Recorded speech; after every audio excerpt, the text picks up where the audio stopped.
We've been looking for a new home now for several months here in the Philippines in the Bohol area, specifically in Panglao. And we wanted to show you some of the homes that we considered along the way and why we didn't move forward with them. You know, shopping for a home is kind of like dating.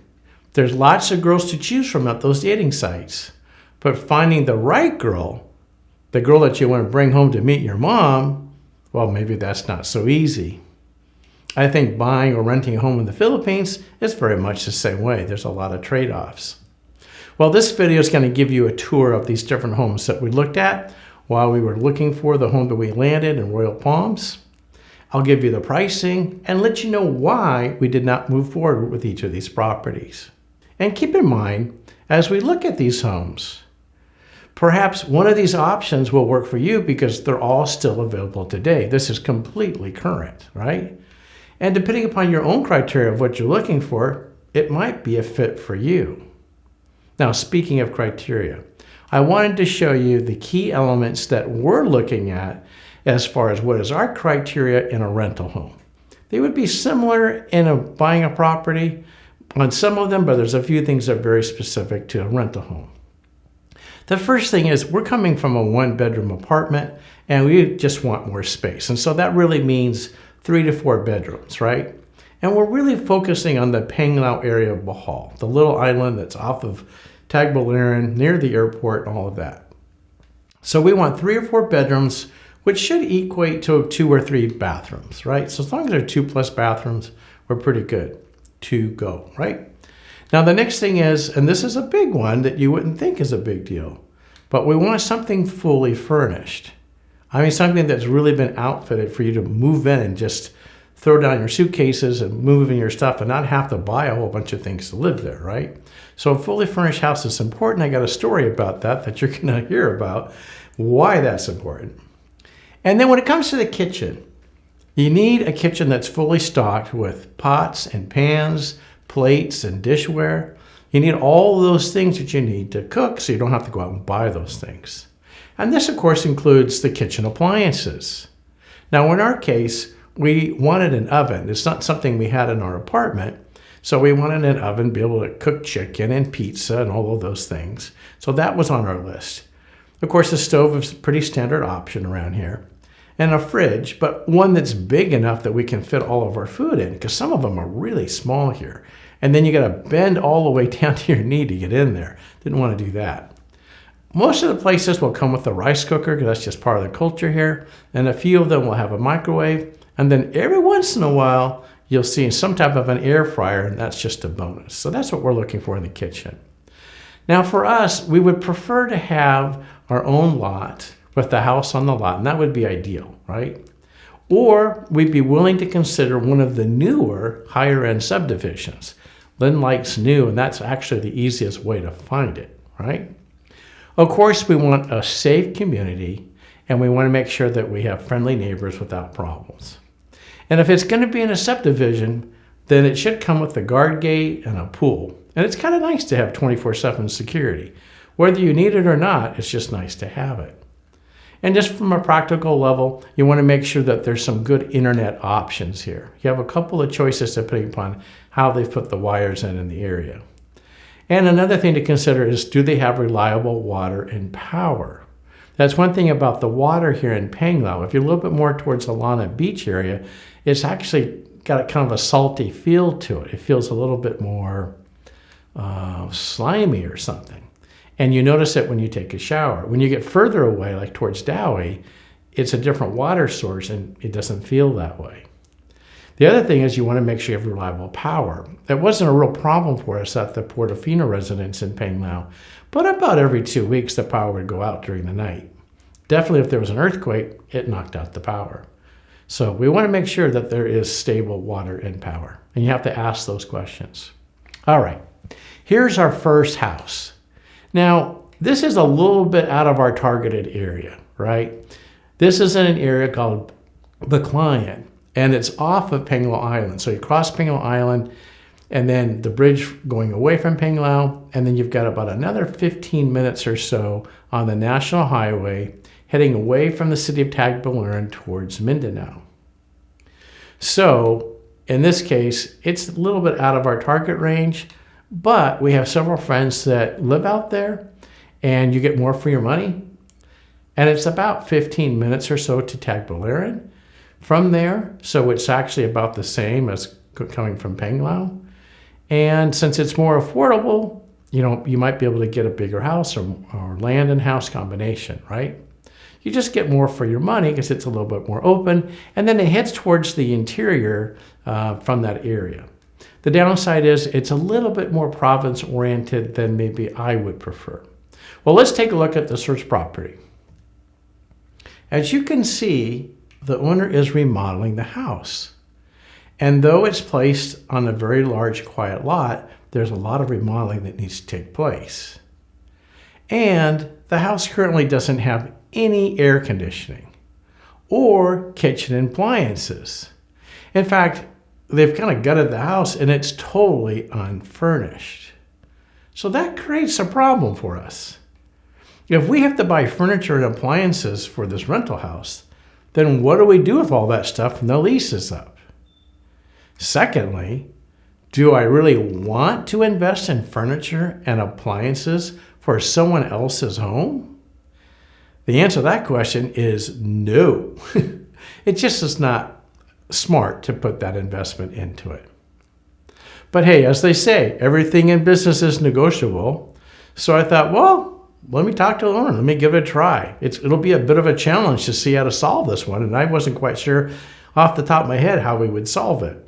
And the owner happened to be very interested in us. They took a liking to us for some reason. And they basically said, look, we'll rent you the house for 40,000 pesos per month. So using an exchange rate of 58, that gives us a US dollar value of $690. So I said to the owner, it's going to take between 200 and 250K to furnish this house. We got to buy aircon units for each of the bedrooms and the main areas. There's like 2 main areas, the kitchen and then out in the living room. Then we got to buy all the kitchen appliances, and then there's no furniture, no place to sit, no place to sleep. So really, do we want to do that? And to give her a place to kind of start with, I said, well, let's just start with a 1-year lease. Because you're going to have to do some type of math here to say, okay, I'd be willing to spend so much to buy these different things. So once I explained to the owner what I thought it would cost, 200 and 250K to outfit the place, I said, so what do you suggest? We have to have appliances and furniture. How do you want to solve this? And then I said, consider it a 1-year lease. So we have a starting place to kind of work from. Because really, until you lease a place, you have no idea whether you're going to go there from year to year, right? Might be crazy neighbors or whatever. So the owner, she thought about it for a minute. And she said, well, if you're willing to stay for a full year, I'll pay you back 70% of the original purchase price of all the appliances, of all the furniture, of all the aircon units. I thought, well, that's an interesting thought and not a bad place to start. If she's going to throw out 70%, then I'm going to try to move it up, right? And honestly, it was kind of more than I expected. I kind of thought she might go 50-50. So I thought, well, at least I got a place to start the negotiation from. But I was still trying to decide really I wanted that house. And because it was older, I knew already without asking Lynn, she probably didn't want it because she wants something newer. But my answer back to the owner was, hey, look, I appreciate you giving this as a starting place, but I have to tell you, I'm not going to be buying furniture for your house. I'm not going to be buying appliances for your kitchen, and I'm certainly not going to be buying you aircon units, with the hope of, after 1 year of the lease, that you're going to give me back 70% of it. What if you don't? And if I stay longer than 1 year, it runs into a second problem. Then the money that I've put out for these appliances, etc., is out even a longer period of time that I don't recoup it. And that's certainly not fair to me as a renter when it's your house. So that deal's not going to work either. At that point, we just kind of stared at each other and waited for the first one to talk. And I'm not sure if there's a perfect home out there. And we certainly have looked at just a bunch of options. And totally unfurnished with no appliances, that just was never in the equation. So we're just trying to work with her. Seems like a nice lady. What do you want to do? Well, in the end, the owner agreed to furnish the place and up front buy the appliances and the aircon. But in return, she then wanted to raise the rent from 40,000 pesos per month to 45. So that's a 5K difference, which is about $86 US per month more. It's actually not that unfair of a deal because over the course of the year, that extra 5K times 12 is 60,000 pesos or about $1,000 US. And given the spend is really closer to 200 to 250, she really would need 3 or 4 years to break even with the spend. So it actually wasn't a bad offer to go that route. But in the end, we decided to pass on it because it's just too far out of town. And we really like the Panglao area. It's got a combination of resorts and beaches and restaurants. And this area of Baclayan, it's fine, but it's a lot more provincial than we're used to. And then the second thing is the home was only a 2-bedroom. It was good size, but it was only 2-bedroom. And as I said before, our target really was 3 to 4 bedrooms. I really need an office for one of them just to work from. All right, let's move on to the next house. And the next house is actually on its own lot. And it's kind of an interesting property. At first, it looked really intriguing. Now, this property rents for 45,000 pesos per month using the 50 exchange rate. That's US $775. The lot's actually 582 square meters, and the home's floor space is 122 square meters. Now, let's convert that over to square feet. And the 122 square meters converts over to 1,313 square feet. As a rough measurement, you can just multiply it times 10 and you'll get 90% accuracy. But if you want to be exact, 1 square meter equals 10.76 square feet, right? This particular house does have 3 bedrooms. So it's decent size. Now, there was some aircon that needed to be added, in particularly in the kitchen and the living room area, and the way that it faced towards the sun, towards the west, towards the coast in the afternoon. Definitely was going to need it because they had glass windows at the front of the property. So that needed to be added. But after walking through the house, there was a little surprise waiting for us in the backyard that was going to turn into a very serious problem, right? So when you go in the backyard, the hole was dug for the swimming pool, but it was never finished. So there's weeds and trash and who knows what's down there. And in my mind, it's like an unfinished pool like this is a real liability. I said, what's the story? They said, well, apparently there was a dispute with the contractor who built the house and he was supposed to finish the pool, but there was a dispute over some money. And in the end, the contractor said, I'm leaving, and refused to come back and did not complete the pool. Pretty big downside to have the hole in the backyard, especially if you've got kids or dogs or whatever else that could fall into it. Well, the other thing that was kind of interesting, kind of surprising, this is a new one, but after talking with the realtor, there were several expats, some from the UK, some from Europe, kind of from everywhere. They had already looked at the property and they passed for a very specific reason that it's not something I mentioned so far. And that is that next door, there's an old Catholic cemetery. And I walked over, I took a look at it, and it had an incredible view of the ocean from the top of this hill. It was probably something like, 10 kilometers, 6 miles to the ocean.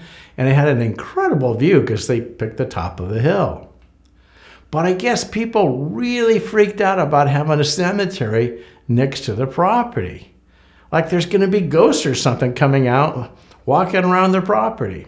And so they passed on it just for that reason alone. Forget even the pool. And I'm thinking to myself, well, it's not your ideal neighbor, but they would be quiet. You're definitely going to avoid karaoke at 1 o'clock in the morning. Right?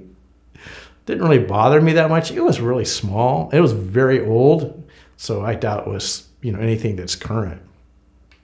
Anyway, because of those reasons, not so much the cemetery, but the pool not being complete and it needing aircon, and the people did not want to negotiate off the $45,000, even though they had the pool in the backyard empty. So we decided to pass on that one. Okay, the next house is in the same general area here. I think it's called Songyeokyeon, if I say this right. And in the same area is a really high-end subdivision, considered in the last 10 years the highest expat high-end subdivision in the area. It's called Chateau de Paz. And because it's a higher-end project, there are many expats that prefer to live there. Now, the purchase prices are quite high. Right now, to buy one of these homes, and they're individual homes here, with a little different style you'll see in a minute, it's somewhere between 12 and 15 million pesos. And the complex has been around for a while, and they're just kind of finishing out the final homes here. But the caveat to that is you can rent there for a very affordable price between 40 to 45,000 pesos per month, depending upon which property comes available. So it's a lot more affordable to pay, let's say, $600 to $700 per month than throwing down 12 to 15 million pesos, right? Well, here's what the property looks like. And they were asking for 45,000 per month for this one. It is a 3-bedroom, so that could have worked for us. Now, subdivisions are not as common in the Philippines unless you're close to a major city. So the location of Chateau de Paz is actually pretty good because it's actually on the far side of Panglao Island, heading towards Tagbilaran, which is where all of the malls are, right? And the downtown shopping and all that kind of stuff in the port. So actually, it's pretty nice to be on that side of town, I think. And because you're in a subdivision, of course, it includes a pool, in this case, a playground, a basketball court. So you get some amenities that you don't normally get, and you get 24/7 security, and they're pretty careful about actually taking your ID to let you even on the property. Well, in the end, though we like this complex and have looked at property there before, both to buy or to rent, we decided to pass on this particular unit because the kitchen was really small and it's kind of off by itself. It's kind of an odd place where they placed it, and so it doesn't quite work for us. And the realtor representing the property's response was, well, there's a dirty kitchen outside, right? Like a gas stove, that type of thing. You can cook outside in the backyard. Oh yeah, every time I cook dinner, I want to go in the backyard in the dark? Yeah, I don't think so. Didn't quite work for us. But of course, renting here is just a lot more affordable than buying, and it is a nice complex. So if it would have been a better unit, we would definitely have considered it. So this last house that we saw, Chateau de Paz, they're asking $45,000 per month, but they were willing to negotiate to $42,000 per month for 6 months and $40,000 for 1 year. But you have to pay the HOA fee, which I think was $2,500 per month, plus the internet 1,800. 1,800. Plus electricity and water. Electricity and water. So you're looking at what, 6,000 to 8,000 more per month? Yeah. Levy don't really like it. I don't like it. I'd rather to pay 30,000 here a month, including Wi-Fi, water, electric, and the house. Yeah. So we pay only 30,000 a month. Less that. So I'd rather to stay here. She's very practical. She's very cute I too. want to earn money. I went to squeeze her. Keep spending money, 68,000 a month without the food.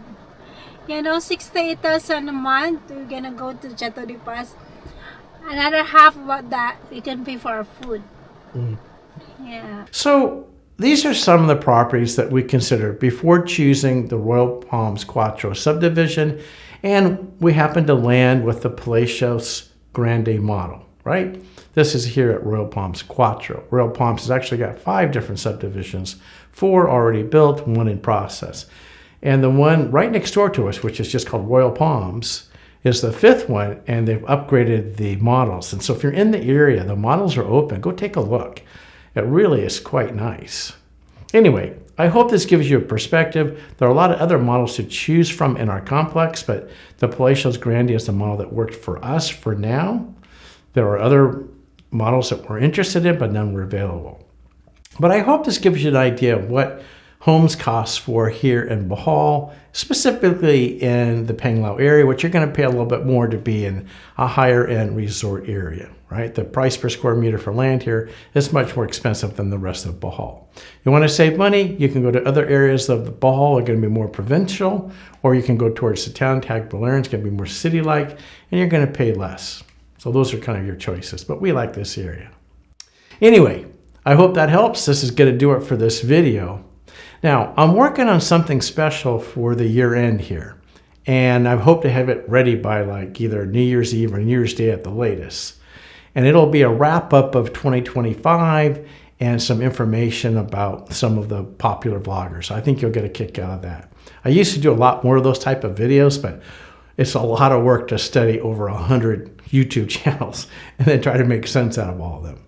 So, but I do want to do one for the year end and kind of talk about some of the other vloggers that are in the Philippine space, and some you may not have heard of, some are up and coming, some have been around for a long time, some have transitioned out of the Philippines to other Asian countries. So I'm just going to give a quick update for all of that, and I think you'll find it very interesting. The one I did last year for 2024 was one of the most viewed videos of the entire year. Anyway, if you have any questions or comments on this particular video about these rental homes, feel free to reach out to me in the comment section. I check it every single day, and I do my very best to respond to everyone's question or comment. I just appreciate you guys taking the time to say hello, and then let me know if there's anything I can help you with. Well, thanks for watching, and I'll see you in this next video for the year end. I think you'll enjoy it. You guys take care, and God bless. Bye for now.